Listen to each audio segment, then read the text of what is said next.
So, andito tayo ngayon sa Portelo Subdivision, dito sa may Santo Tomas City, Batangas, to check this new foreclosed house and lot. But before that, subscribe muna kayo sa YouTube channel ko under Foreclosed Hub. So, let's go. Pasukin natin siya. So, dito muna tayo sa garage niya. Ito yung pinaka-parking niya. Dito sa likod niya is open space. Dapat is kalsada po siya going to the gate of the subdivision. Pero nilipat po yung gate sa kabila.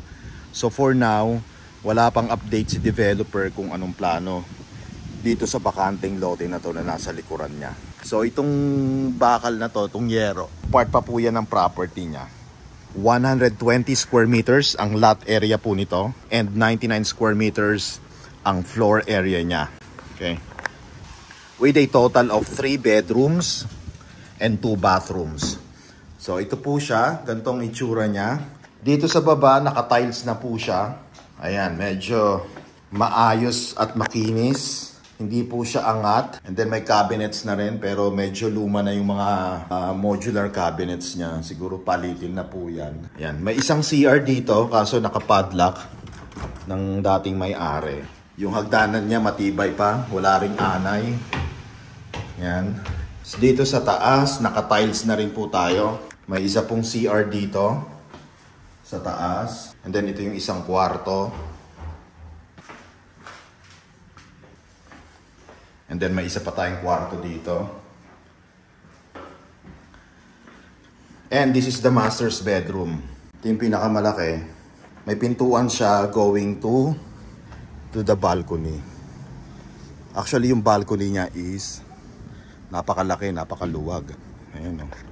Ayan mo yung balcony niya o. And kung mapapansin ninyo, malapad po yung kalsada niya. Malapit lang din po to sa main gate ng subdivision. And wala pong tulo yung kisame natin dito. Wala pong leak. Ganun din po ang sabi ng caretaker. So, in good condition siya.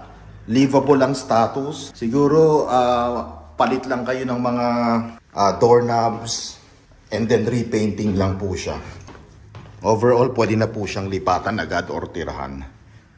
So this subdivision po is malapit po siya sa National Highway and sa may all-day Santo Tomas. Malapit din po siya sa bagong tayong SM City Santo Tomas at sa SNR Santo Tomas. Actually, magkatapat po yon, yung SM and yung SNR. And this is available in cash or at least 20% spot down payment and then 80% balance through in-house and bank financing, exclusive of taxes and fees. So again, if you are interested to make an offer, this is first come first serve and as is where is basis, please message me directly. Ang kagandahan pa dito, ayan, malapad po yung kalsada ninyo sa harapan.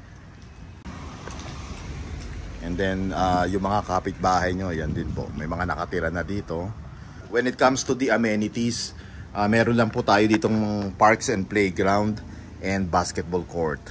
So again, if you are interested to make an offer, please message me directly.